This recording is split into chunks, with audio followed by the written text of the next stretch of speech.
Hello everybody and welcome to my channel. So today we're going to talk about game modes in Destiny 2.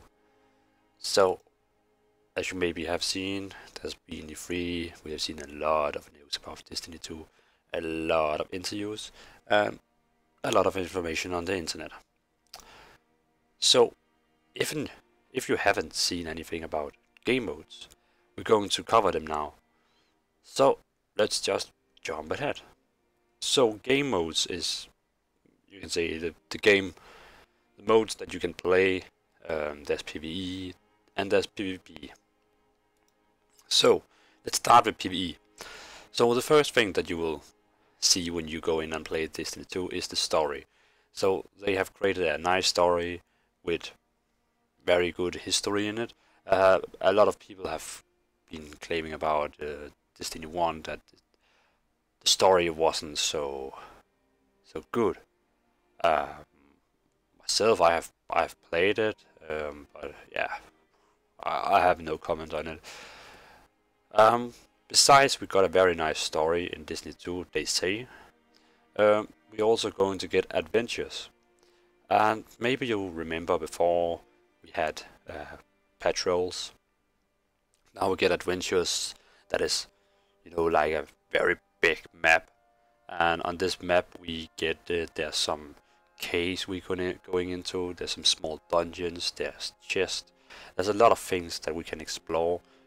So it's like a little open world where we can explore a lot of things, and it should be very interesting to have this big open world. I mean, patrols can be boring in the end because it's very little. I don't feel that they are so big, and all the things you're doing in patrol is repeating things, so it's just like doing the same daily quests over and over and over. And at adventures there will be a lot of new things that you can do, but of course when you have been in the same adventure for, let's say, 10 hours, 5 hours, then of course it's going to be some of the same things that you maybe see. And I will guess that you cannot pick up the same chest more than one time.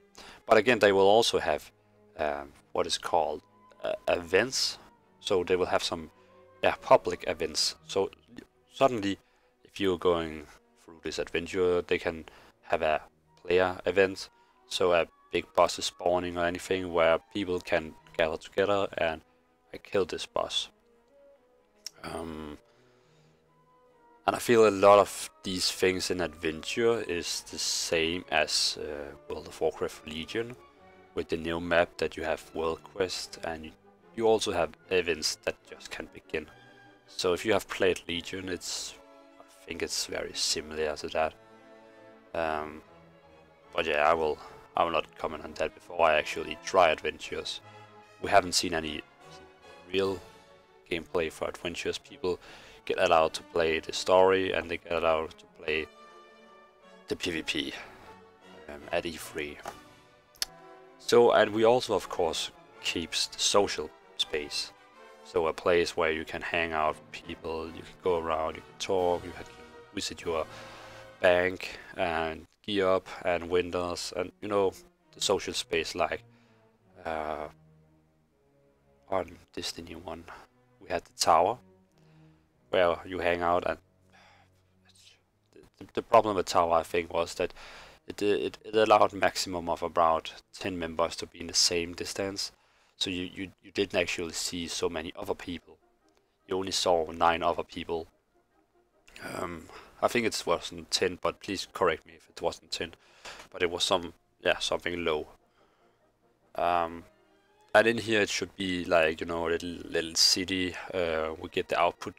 We get the camp we get the kingdom on the earth, the little green village, and I hope we will see a lot of more people hanging out together. So it will be maybe plus 20, 30 or something.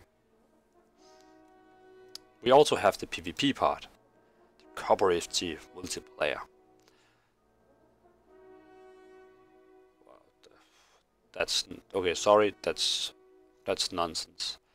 I was covering PvP, but no, actually we miss a lot in the PvE. I just found in my papers. We will just ignore what I just said. We are going to talk a little bit more about more PvE. So we also have strikes, and if you are playing Destiny, you know what strike is. It's basic dungeons where you are 3 people. It doesn't require any tank or healer or DPS.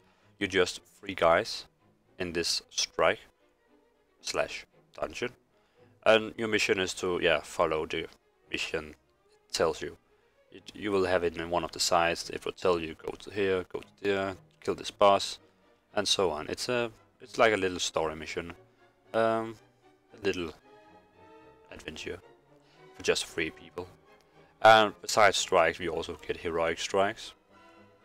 That is far more difficult. So it's like heroic dungeons from normal games, but here it calls heroic strikes.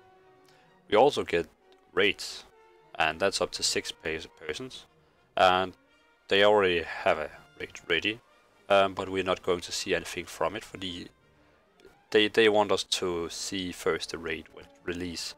So when everyone is going in there, we all get very excited and wow, I didn't expect this. So they are waiting with showing the raid until everyone have actually been in there. And now you say, I don't really have so many friends to play Destiny with, so I can never go into raids. But yes, you can, because they have actually created a new feature called guided games. And sorry to referring again, but if you have played World of Warcraft, you know the thing called Raid Finder, and that's basically almost the same, but not totally the same. Guided games is actually allowing you to come together with I cannot promise it, but you come together with better persons, because you don't get a group of 6 people that is just totally random. You get a group where you or another person or a third person needs to find a clan to raid with. So this clan, let's say we have this clan called the Hammersmiths, and the Hammersmiths have only 3 guys or 4 guys online, so then they need, let's say, 2 or 3 more to join this party. Or actually maybe they only need 1 more to join this party. So they list their group in guided games and say, hello, we are looking for 1 more. And then on guided games there will be a page where it says the Hammersmiths, and it will say a short history about who is this guys. And then the one person, you or maybe you and your friend, is looking for a guided game, then you will get this window up where it says the Hammersmiths is looking for another player or 2 players. Do you want to join them? And then of course you can see if it's a guild that sounds promising or it's a guild that sounds okay, this is going to be a weird raid. And then you can join them, and then you have then the clan is happy because they have a full party now.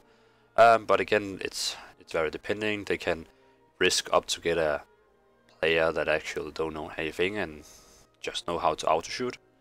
But they can also get a very professional player. But it's that's how guided games slash looking for raiders. But I think it's nice because I don't have 5 persons to play Destiny with. So guided games for me is going to be a lot of fun. And maybe I'm so lucky that I can actually join a clan while I'm doing it, because when you play with these other clans in guided games, then maybe you get a good connection with them and they like you because you play okay. And then you maybe join them, and next time they don't need to use guided games and they have a full party. So I think clans is pretty cool with the guided games. If you're not thinking what is clans, it's like guilds from normal. I keep saying normal games. It's just basic guilds. So it's a guild, but here it calls clans. So yeah, Destiny likes to have a word for themselves on everything. Except raids, it's still raids. That also makes sense, the word. So before I made a mistake and I said I will talk about competitive multiplayer, but no, I talked about a lot more PvE. So now all the PvE stuff is covered, almost. Please correct me if I have missed anything. But now we're going to talk about the competitive multiplayer, and that's of course PvP. So they have removed all the normal PvP mods, you know. So you don't have 3v3, 2v2 or 6v6, you know, all the normal mods we had in Destiny 1. We are only getting 4 versus 4 now. So no matter what you're playing in PvP, it would be 4 versus 4. And I know there has been a lot of talk about this, and do I still like this? No. I like to do 2v2 with a friend. Sorry to reference to other games, but in other games like World of Warcraft and other PvP games, I really like to do 2 versus 2 because it's very relaxing and nice to have just one friend you can play with, and it's not a big PvP battle because it's just you and your friend and you versus 2 other friends. And then it's very more, I think it's very more focusing on how good players are. But in Destiny 2 you will only get 4 versus 4, and that's how it is, so it's fine, we can live with that. And the first mode we know is Crucible, where it's about either you have to kill our full team or you have to capture some points. So I'm pretty sure it was something about the other team is defending these points and another team is attacking these points. So if Team Red is going to capture all the blues towers, or what it's called, then they will win, but they will also win if they just kill the full team. So they have 2 options to how to win. And it's going to be 4 versus 4. And in Destiny 2 it's going to be, in Destiny 1 and right now it's very skill based. Actually it's not skill based, but it's very skills based. So it's depending on the skills you have, the magic and all that. It's depending on how you get kills. But in Destiny 2 it's actually how you play with your gun. So all your skills is nerfed very much in PvP. And now it's just about you and your gun, like Call of Duty and so on. It's just you and how to shoot. Counter-Strike, let's say that. Actually I haven't seen more PvP mods, not official, so I will not talk about rumors. So this was just covering the game modes. So I hope you liked the video, or just had a little random time in here just to hear something that you already knew. Maybe you didn't know everything and I told you something that you didn't know, so that's awesome. But if you liked the video, please subscribe or do a dislike or a like and tell what is wrong. So have a nice day, and thanks for watching this video.